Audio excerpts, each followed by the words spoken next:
interesting RNS. I wonder if you could actually just summarize the main points of that announcement for us.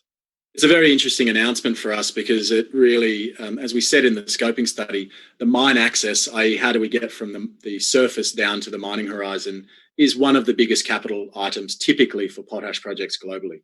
It can run into the many hundreds of millions of dollars, and in case of Canadian potash mines, over $1 billion on that capital item alone. So the fact that we've got a number that's $34 million, including a contingency, is a huge reduction in capital costs against virtually all of the global potash peers. That's a really important point for us.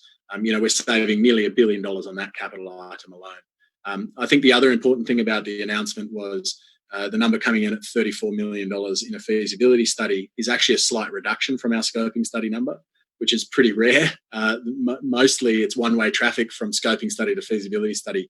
As you get more detail, more engineering available, you tend to see the costs creep up. So we're very happy that the costs have remained slightly down, very, very slightly below the number that we had in the scoping study. So this removes a major barrier to entry. What are the other advantages of it being such a low-cost project? Yeah, you're right. The biggest barrier to entry for potash projects globally is capital cost of production. And typically the largest proportion of that barrier to entry is in the form of the access to mineralisation. So it does remove a huge barrier to entry for us. It has numerous knock-on impacts for the project. We can do a much smaller project to start with because our capital intensity is reduced. There's a lower execution risk just because of the scale of the project.